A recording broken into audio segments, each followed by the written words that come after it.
Hello students, today we start with the chapter 6 life processes. सबसे पहले हम जानेंगे कि ये लाइफ प्रोसेसेस क्या होती है। उससे पहले जो कुछ चीज़ों के बारे में जो इंट्रोडक्शन में डिस्कस किया है, फिर हम लाइफ प्रोसेसेस के बारे में डिटेल में करेंगे पूरे चैप्टर के अंदर। तो सबसे पहले इसकी इंट्रोडक्शन कर लेते हैं। How do we tell the difference between what is alive and what is not alive. अब हमें ये कैसे पता चलता है कि कोई चीज़ जो है लाइव है और कोई चीज़ जो है लाइव नहीं है, मतलब जिंदा है और जिंदा नहीं है। इस चीज़ का हम कैसे जो है डिसाइड करते हैं। If we see a dog running और ए काउ चूइंग कड और a man shouting loudly on the street, we know that these are the living beings. जब हम देखते हैं कि कोई डॉग जो है रन कर रहा है, भाग रहा है कोई डॉग, और एक काउ और कोई जो है काऊ है जो मतलब चारा खा रही है, और a man shouting loudly on the street, तो इन सब चीज़ों से हमें पता चलता है कि ये क्या है, लिविंग बींग्स हैं। तो ये इन चीज़ों से हम डिसाइड करते हैं कि ये एक्टिविटी कर रहे हैं जिस कारण से वो लिविंग बींग्स हैं।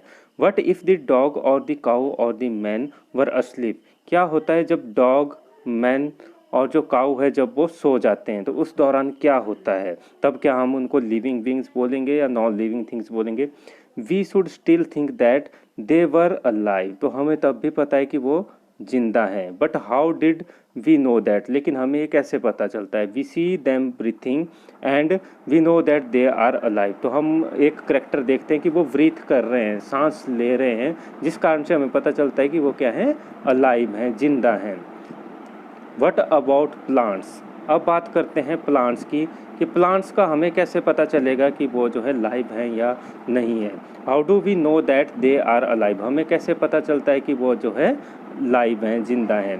We see them green. तो सबसे पहली बात है कि वो हमें ग्रीन दिखाई देते हैं, उससे हमें पता चलता है, कुछ हम कहेंगे कि वो ग्रीन है इसलिए वो जिंदा हैं। But what about the plants that have leaves of colours other than green. अब अगर बात करें कि कुछ प्लांट्स होते हैं जिनमें अदर कलर्स की लीफ होती हैं, ग्रीन के अलावा कोई और कलर की लीफ होंगी, तो उस केस में हम कैसे पता लगाएंगे। They grow over time. तो हम बोल सकते हैं कि वो जो है टाइम के हिसाब से ग्रो होते हैं, जैसे जैसे टाइम बीतता रहता है तो उनमें ग्रोथ होती रहती है प्लांट्स के अंदर। तो वो भी एक जो है करेक्टर है जिससे हम डिसाइड करते हैं कि प्लांट्स क्या हैं, लिविंग ऑर्गेनिज्म हैं। In other words we tend to think of the some sort of the movement either growth related और नॉट। तो हम अगर सिंपल वर्ड्स में बात करें तो हमें उनकी मूवमेंट के द्वारा पता चलता है, ग्रोथ रिलेटेड मूवमेंट है या अदर टाइप की जो रिलेटेड मूवमेंट्स हैं उनसे हमें पता चलता है कि वो क्या है, लाइव हैं। तो मतलब ग्रोथ रिलेटेड मूवमेंट से हमें प्लांट्स के बारे में पता चलता है कि वो लाइव हैं।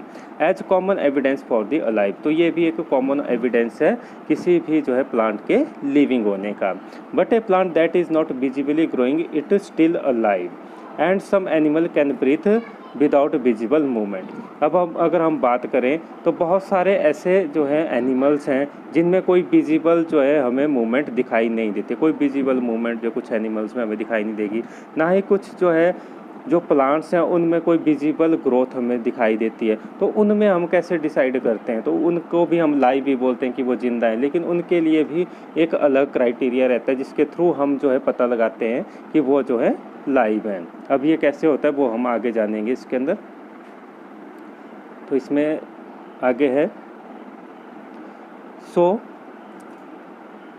Using visible movement as defining characteristics of life is not enough. तो हम बोल सकते हैं कि विजिबल करेक्टरिस्टिक्स, जो विजिबल करेक्टरिस्टिक्स हैं उनको जो है कंसीडर करके हम जो है पता नहीं लगा सकते कि कोई चीज़ जो है लाइव है, क्योंकि कईयों में जो है विजिबल जो है करेक्टरिस्टिक्स हमें देखने को, जैसे ग्रोथ नहीं देखने को मिलेगी, या उनमें जो है कोई अदर टाइप की मूवमेंट देखने को नहीं मिलेगी, जैसे कि एनिमल्स में तो सभी एनिमल्स में मूवमेंट नहीं देखने को मिलेगी, तो हम उनको जो है नॉन लिविंग नहीं बोल सकते हैं। तो उनके लिए भी बहुत अदर टाइप की जो है करेक्टरिस्टिक्स हैं जिनसे उनको जो है आइडेंटिफाई किया जाता है as a living organism.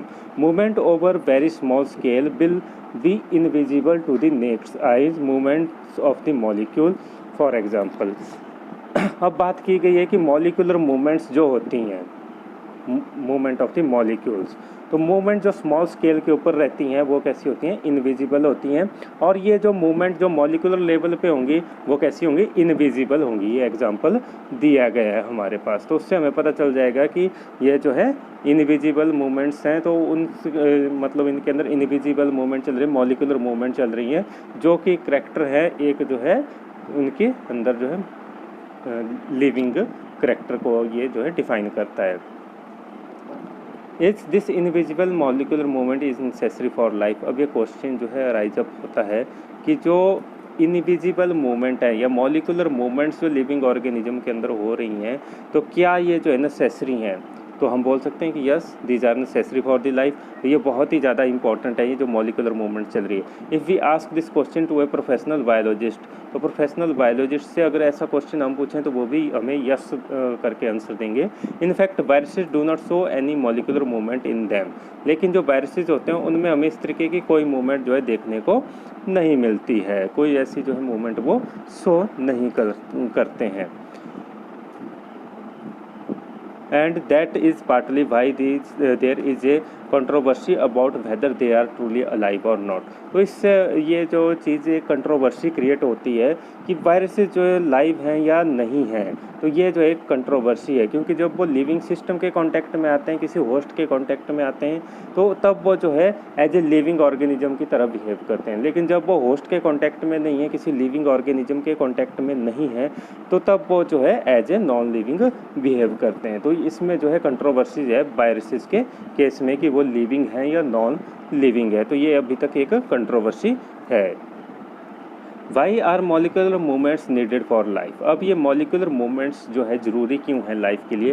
We have seen in earlier classes that living organism are well organised structure. तो हमने जो है अर्लियर क्लासेस में पढ़ा था कि लिविंग ऑर्गेनिज्म क्या है, ये वेल ऑर्गेनाइज स्ट्रक्चर हैं। तो मतलब बहुत सारे सेल से, टिश्यू से, ऑर्गन से, ऑर्गन सिस्टम से मिलकर जो है कोई लिविंग ऑर्गेनिज्म बनता है।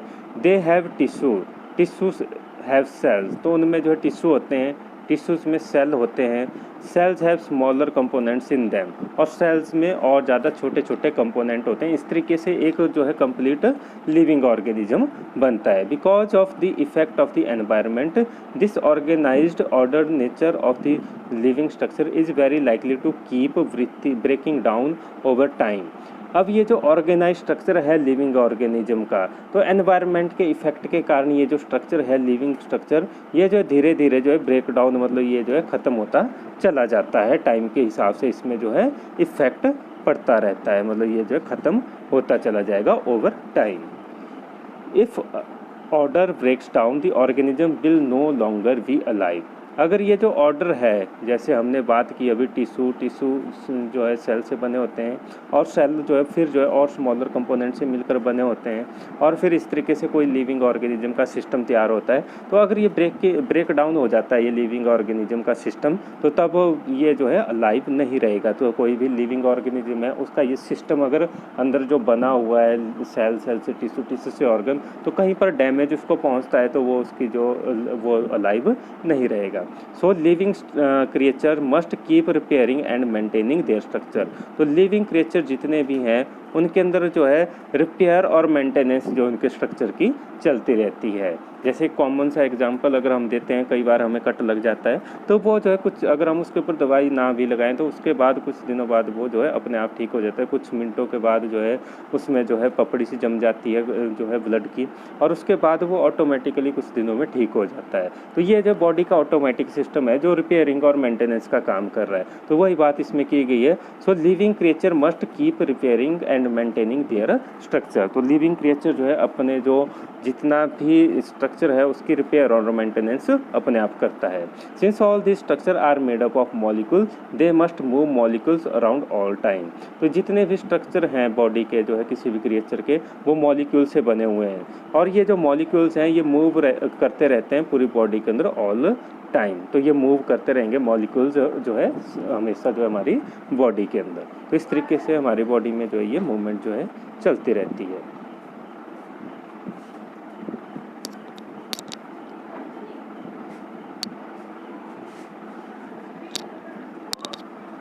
Next, what are the maintenance processes in living organism. अब ये जो मेंटेनेंस प्रोसेसेस हैं ये कैसे काम करती हैं लिविंग ऑर्गेनिज्म में, अब उसके बारे में हम जानेंगे। What are the life processes. अब मेन जो हमारा टॉपिक है अब उसके बारे में हम जो डिटेल में करेंगे कि कैसे जो मेंटेनेंस जो प्रोसेसेस हैं बॉडी के अंदर चलती हैं, और ये लाइफ प्रोसेसेस कैसे जो है काम करती हैं।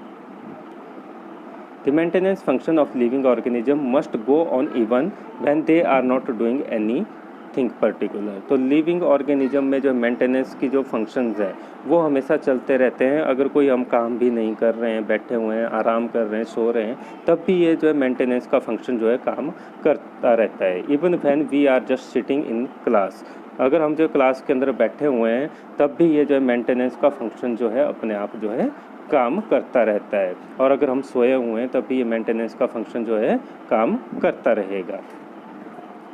This maintenance job has go on, तो ये मेंटेनेंस की जॉब जो है हमेशा चलती रहेगी। The process which together perform this maintenance job our life processes. ये जो प्रोसेसेस हैं जो मेंटेनेंस की जॉब को परफॉर्म करती हैं इनको हम लाइफ प्रोसेसेस बोलते हैं। अब हमारा जो मेन जो टॉपिक है, जो मेन जो मोटिव है लाइफ प्रोसेसेस जो हम पढ़ रहे हैं, अब उसके बारे में हमें पता चला।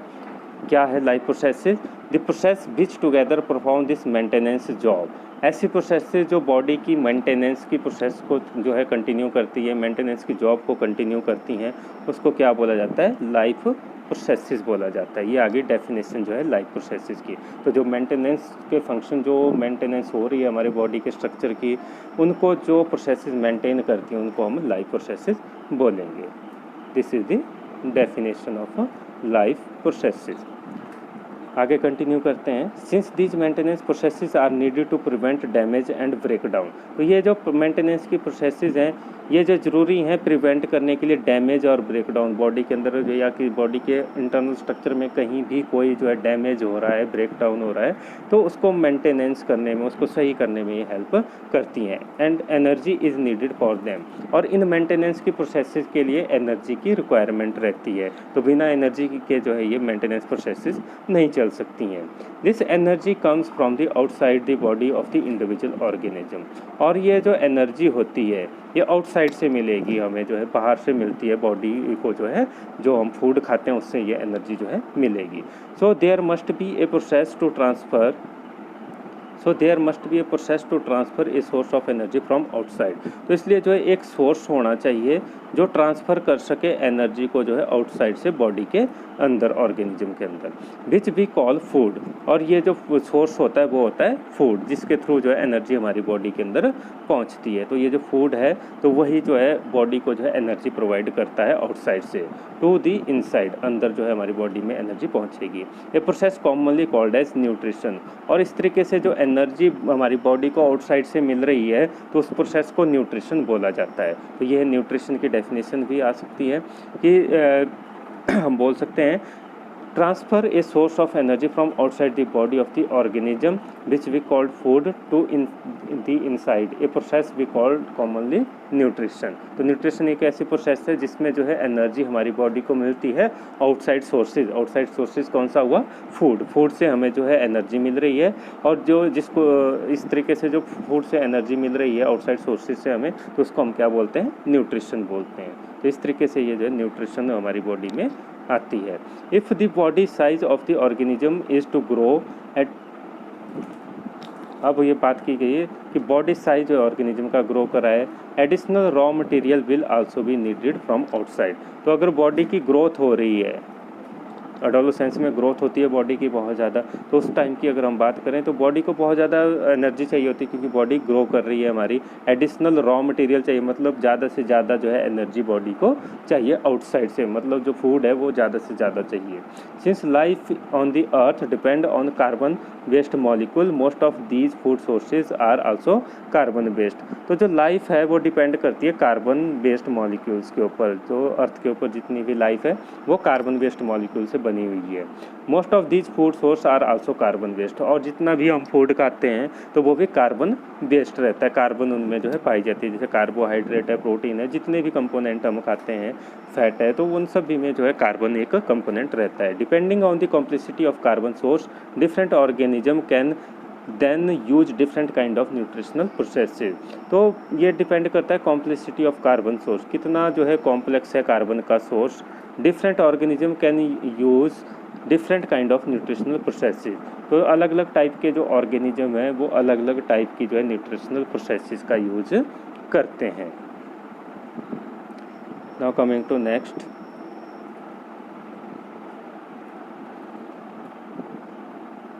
the outside source of energy could be quite varied।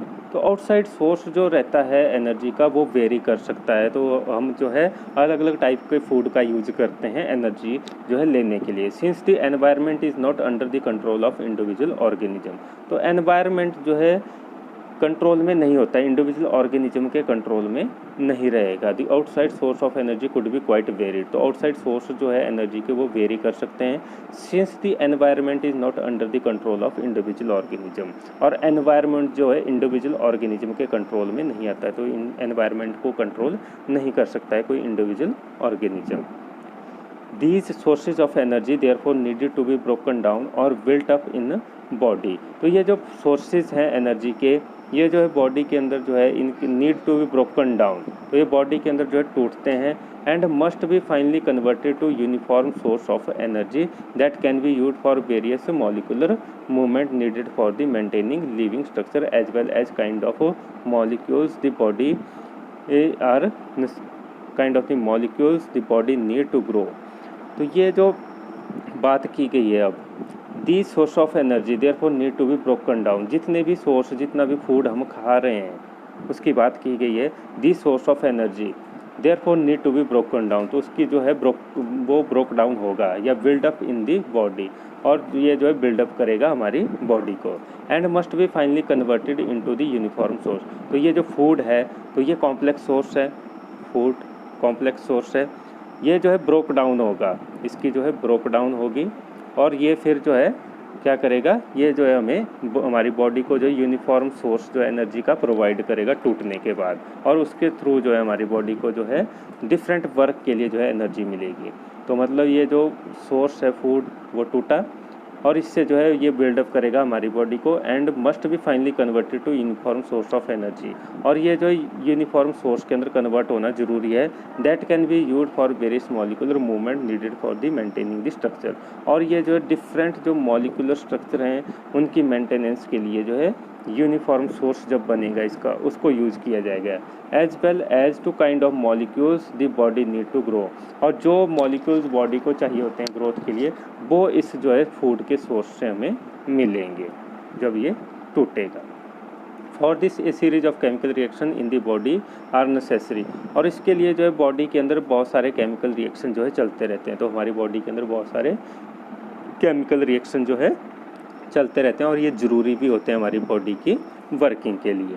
Oxidising reducing reaction are some of the most common chemical means to broke down molecule, तो ऑक्सीडाइजिंग रिड्यूसिंग रिएक्शन जो है ये हमारी बॉडी के अंदर जो है चलते रहते हैं, और ये ब्रेक डाउन करते हैं, और mean to break down the molecule, और इसके थ्रू जो फूड के मॉलिक्यूल्स हैं वो टूटेंगे और जो यूजेबल फॉर्म में ये कन्वर्ट हो जाएंगे। For this many organism use oxygen sourced from outside the body, तो बहुत सारे ऑर्गेनिज्म इसके लिए जो है, तो ये ऑक्सीडाइजिंग रिडक्शन रिएक्शन के लिए जो है बहुत सारे ऑर्गेनिज्म क्या करेंगे, oxygen as a source from the outside of the body, तो ऑक्सीजन वो लेते हैं बाहर से। तो ह्यूमंस के अंदर भी हम क्या कर लेते हैं, सांस लेते हैं, तो उसमें जो है ऑक्सीजन जो है अंदर जा रही है एयर के थ्रू जो है बॉडी के अंदर, और बॉडी में जब एयर जा रही है तो ऑक्सीजन की प्रेजेंस में जो है फूड हमारा ब्रोक डाउन हो रहा है एंजाइम्स के द्वारा, और तब जाके वो जो सिंपल कंपोनेंट में टूट रहा है फूड, और फिर जो है बॉडी की रिक्वायरमेंट को वो पूरा कर रहा है जब वो उसकी ब्रेक डाउन हो रही है। तो वही चीज़ इसमें बता रखी है कि oxidising reducing reaction are some of the most common chemical means to broke down molecule, तो ऑक्सीडाइजिंग रिड्यूसिंग रिएक्शन जो होते हैं ये कॉमन जो रिएक्शन होते हैं जो ब्रेक डाउन में हेल्प करते हैं फूड की। For this many organism use oxygen, और इनके लिए जो है बहुत सारे ऑर्गेनिज्म ऑक्सीजन यूज करते हैं, तो मतलब ऑक्सीडाइजिंग रिड्यूसिंग रिएक्शन के लिए ऑक्सीजन का यूज किया जाता है ऑर्गेनिज्म के द्वारा, जो कि बाहर से मिलती है, हमें एयर से मिलती है ये oxygen. The process of acquiring oxygen from outside the body and to use it in the process of break down of food source for cellular need is what we call respiration. अब ये जो है important जो है बात बोली गई है इसके अंदर रेस्पिरेशन के बारे में। The process of acquiring oxygen, ये जो ऑक्सीजन हम बाहर से लेते हैं from the outside the body, बाहर से हमें मिल रही है, बॉडी के बाहर से हमें मिल रही है, and to use it in the process of break down of food, और इसका यूज जब फूड की ब्रेक डाउन के लिए किया जा रहा है, ऑक्सीजन का यूज जब फूड की ब्रेक डाउन के लिए किया जा रहा है फॉर सेलुलर नीड, जिससे हमारे सेल्स की, बॉडी के सेल्स की जो ज़रूरत है वो पूरी हो रही है, इसको हम क्या बोलते हैं, प्रोसेस को रेस्पिरेशन बोलते हैं। तो हम बोल सकते हैं the process of break down of food in the presence of oxygen and completing the need of the cells is called as respiration. तो इसको हम जो है रेस्पिरेशन बोल सकते हैं। तो क्या है ये रेस्पिरेशन? तो respiration is the process of break down of the food source for cellular need in the presence of oxygen. जब ऑक्सीजन की प्रेजेंस में फूड है, O2 की प्रेजेंस में वो ब्रोक डाउन हो रहा है। तो O2 की प्रेजेंस में उसकी जो है ब्रेक डाउन हो रही है फूड की।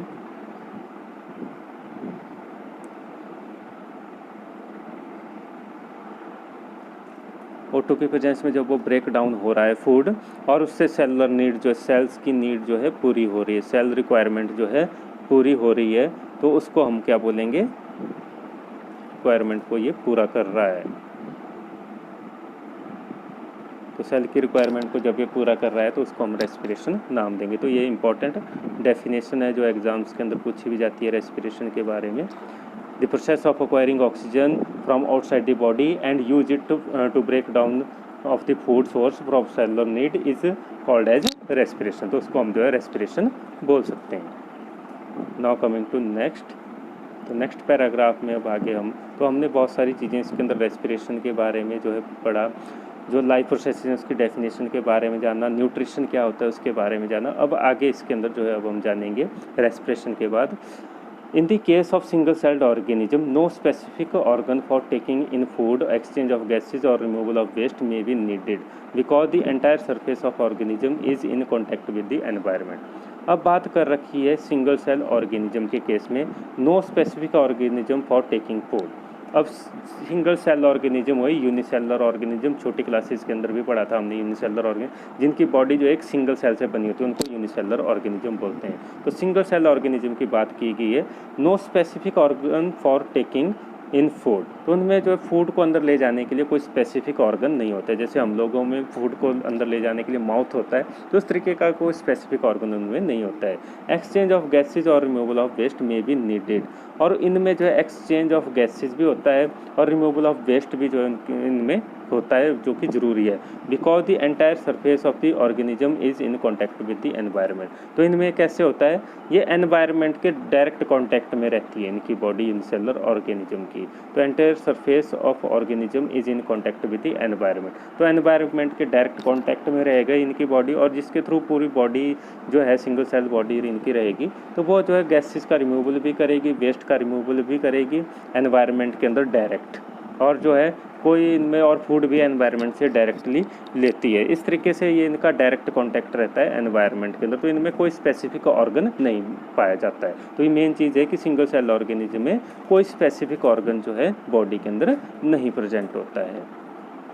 what happen when the body size of the organism increases and the body design become more complex।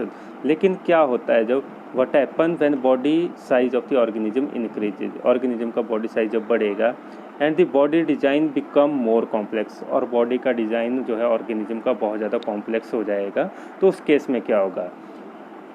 तो अब हम बात करने जा रहे हैं मल्टी सेलुलर ऑर्गेनिज्म, जिनमें बॉडी का साइज़ भी बड़ा होता है और उनका जो बॉडी का डिज़ाइन है वो भी कॉम्प्लेक्स टाइप का रहता है। अब उनकी बात कर रहे हैं हम। सिंगल सेल ऑर्गेनिज्म की बात आ गई मल्टी सेलुलर ऑर्गेनिज्म की। All the cells are may not in direct contact with the surrounding environment. तो जो है जितने भी बॉडी के सेल्स होते हैं वो डायरेक्ट कॉन्टैक्ट में नहीं होते हैं सराउंडिंग के। The simple diffusion will not meet the requirement of all the cell.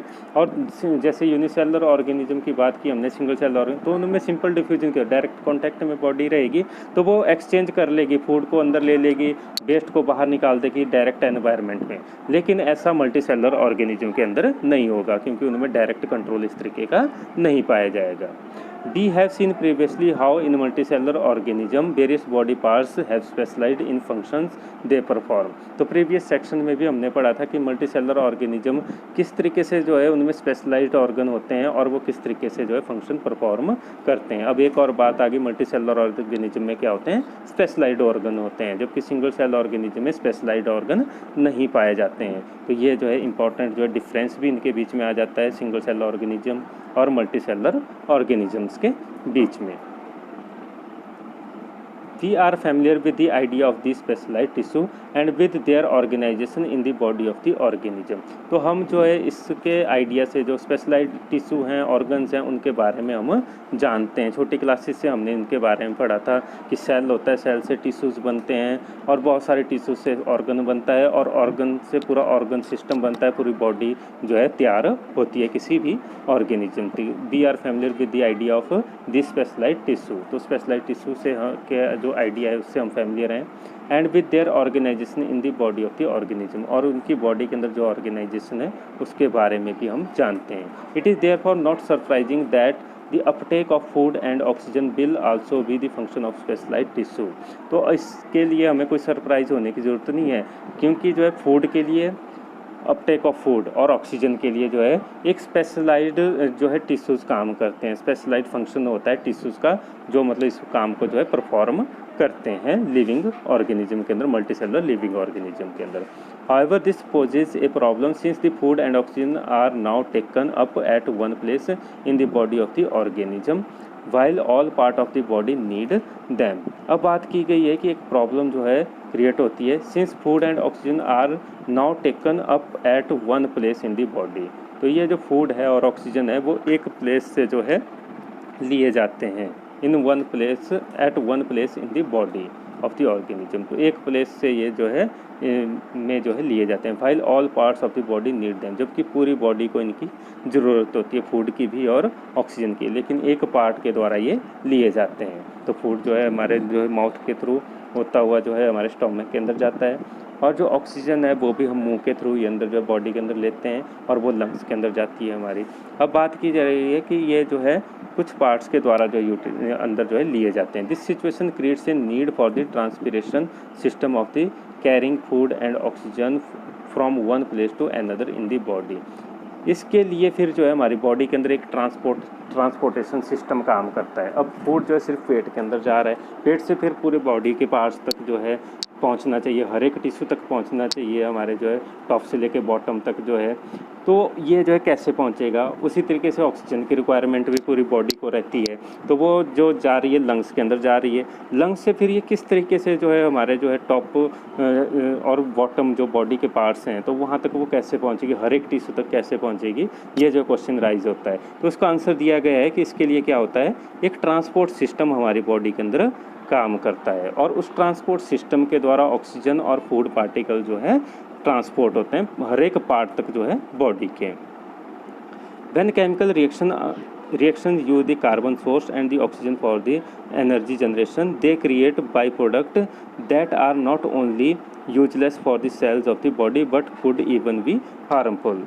तो जो केमिकल रिएक्शन हमारी बॉडी के अंदर चलते हैं कार्बन सोर्स के द्वारा और ऑक्सीजन के रिएक्शन के द्वारा, जो रिएक्शन बॉडी के अंदर होता है, जो रिएक्शन चले होते हैं कार्बन और ऑक्सीजन के बीच में, तो उसके द्वारा जो है बहुत सारे ऐसे बाई प्रोडक्ट भी क्रिएट होते हैं जो यूजलेस होते हैं हमारी बॉडी के लिए। मतलब ऐसे बेस्ट कंपोनेंट भी जो है प्रोड्यूस होते हैं। अगर वो बॉडी के अंदर जो है अकोमुलेट होते रहेंगे तो वो सेल्स के लिए हार्मफुल रहेंगे, बॉडी के लिए हमारी जो है हार्मफुल रहेंगे। तो वो बात की गई है कि जो केमिकल रिएक्शन है कार्बन सोर्स और ऑक्सीजन के द्वारा जो केमिकल रिएक्शन हो रहे हैं, तो उससे जो है बहुत सारे जो है बाई प्रोडक्ट प्रोड्यूस होंगे जो कि यूजलेस होंगे बॉडी के लिए और हार्मफुल होंगे हमारे सेल्स के लिए।